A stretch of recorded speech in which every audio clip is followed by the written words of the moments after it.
Godzilla Minus One is directed by Takashi Yamazaki. The film is the 37th installment of the Godzilla franchise, and it's the 33rd Toho produced film of the series. My history with the Godzilla franchise isn't the best. I have seen the original 1954 Godzilla, and I think it's an amazing film. The themes and messaging from the aftermath of World War II and nuclear warfare still hold up really well today. When I was 8 years old, Roland Emmerich released his Godzilla in 1998, and as a child I loved that movie, a giant monster destroying New York City. But as I've grown older, I do realise now that film is utter shit. We have the legendary MonsterVerse films, which are okay. My favourite so far is Godzilla King of the Monsters. My issue with their series, they focus too much on the human characters. We've recently had a trailer for Godzilla x Kong The Lost Empire, which looks pretty fucking cool. This leads me on to Godzilla Minus One.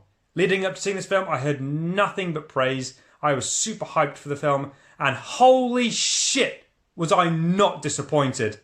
The film follows a kamikaze pilot, Koichi Shikishima, near the end of World War II.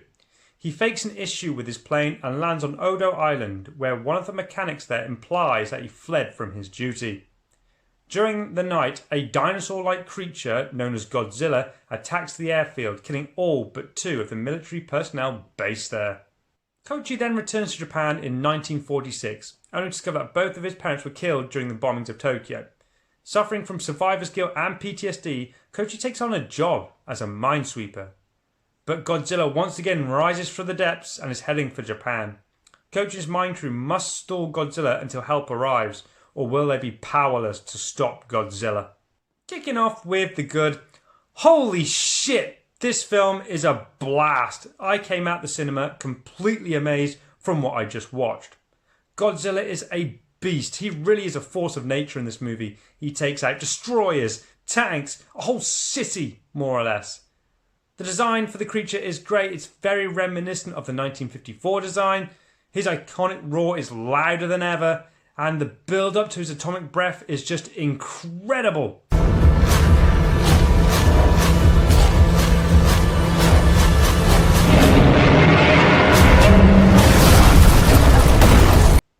They even kept with the same music from the 1954 film when Godzilla first makes his appearance on land, and I thought that was a really nice touch.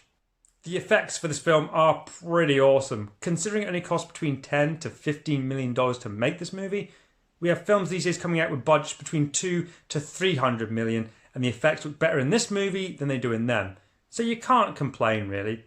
They sort of remind me of the effects used in Jurassic Park, which still hold up really well today.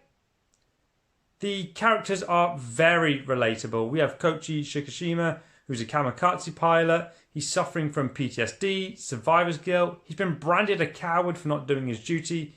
But we understand what the character's been through and why he's feeling this way.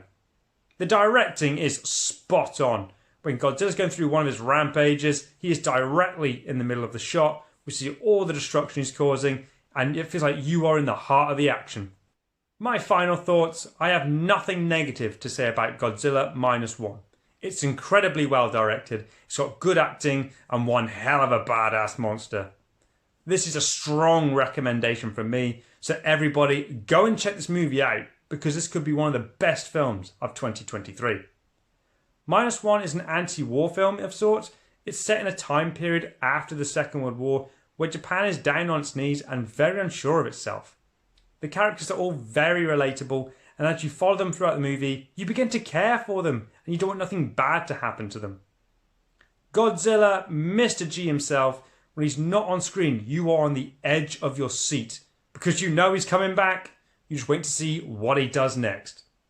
My rating for Godzilla Minus One is 9 out of 10.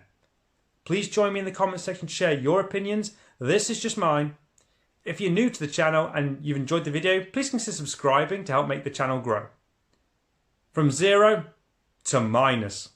As always, thank you ever so much for watching, and I hope to catch you at the next review.